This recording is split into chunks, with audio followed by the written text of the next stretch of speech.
শুভ সকাল, শুভ সকাল, শুভ সকাল। ক্রিয়েটিভ ভুবনে সুস্বাগতম। ক্রিয়েটিভ দেহ, মন, আত্মাকে সুস্থ রাখে। ক্রিয়েটিভ শিক্ষা জীবন, পেশা জীবন এবং অবসরকালীন জীবনকে আনন্দে রাখে। সবসময় ক্রিয়েটিভের সাথে থাকে। আমরা সবসময় বা মাঝে মাঝে আধ্যাত্মিকতা নিয়ে কথা বলি। আজকেরও আধ্যাত্মিকতা নিয়ে দু একটি কথা বলি। আধ্যাত্মিকতা কোনো কল্পনা নয়, এ হলো আপনার নিজের অস্তিত্বকে পর্যবেক্ষণ করা, নিজেকে পর্যবেক্ষণ করা, আমিকে পর্যবেক্ষণ করা। এই মুহূর্তে এখানে কি আছে? আমাদের শরীর এই মুহূর্তে এখানে বর্তমান। আমরা কি আমাদের শরীরকে পূর্ণাঙ্গ রূপে জানার কখনো চেষ্টা করেছি কি? আমরা অন্যের শরীরকে জানতে পারি, কিন্তু আমি কি আমার নিজের শরীর সম্বন্ধে অভিজ্ঞতা অর্জন করেছি কি? আমার নিজের শরীর, আমার শ্বাস,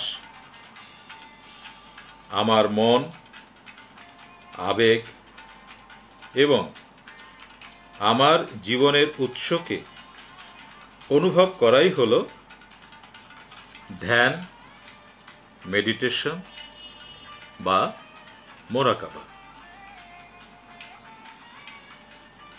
জীবনী শক্তিকে অনুভব করা বা জীবনী শক্তি সম্বন্ধে সচেতন হওয়াই হচ্ছে ধ্যান।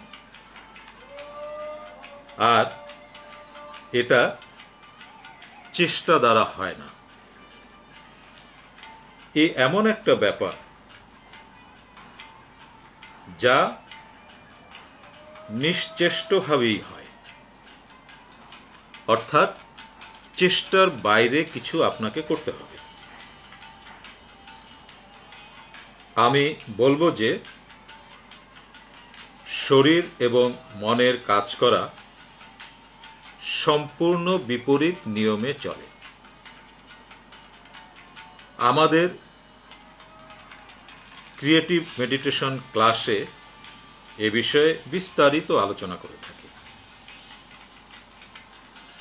আপনারা হয়তো এ ব্যাপারে আগে শুনে থাকবেন।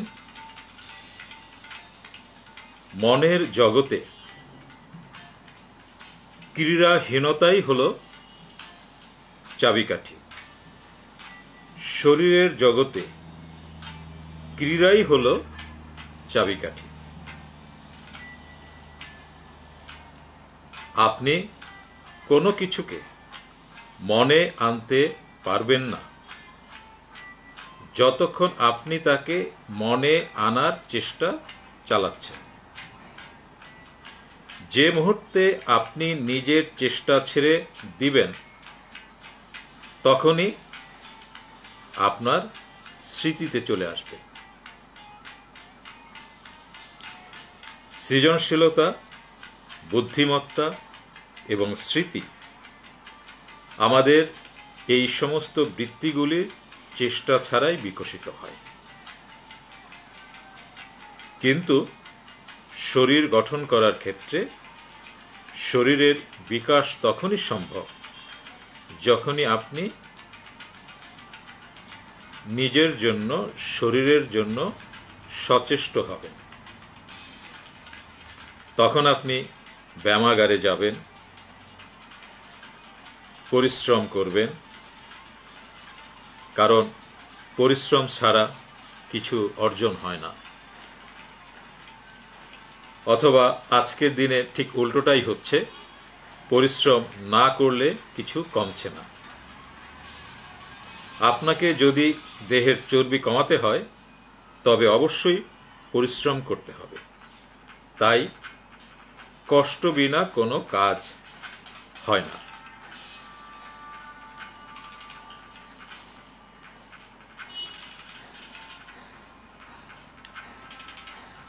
তাহলে আমরা এটা বলতে পারি যে মনের সাথে জড়াতে হলে মনকে নিষ্ক্রিয় করে ফেলতে হয়। দেহের সাথে নিজেকে জড়াতে হলে দেহকে সক্রিয় করতে হয়। দেহ এবং মনের মধ্যে বৈপরীত্য এবং সম্পর্ক হচ্ছে এটাই। এটা যদি বোঝা যায় তাহলে ধ্যানের জগতে বিচরণ করা খুব সহজ হয়। ভালো থাকুন, সুস্থ থাকুন। সব সময় বলুন, আছি ভালো, আছি ভালো, আছি ভালো। এভাবে দেহকে বলতে থাকুন। একদিন দেখবেন আপনার মন ঠিকই ভালো হতে থাকবে।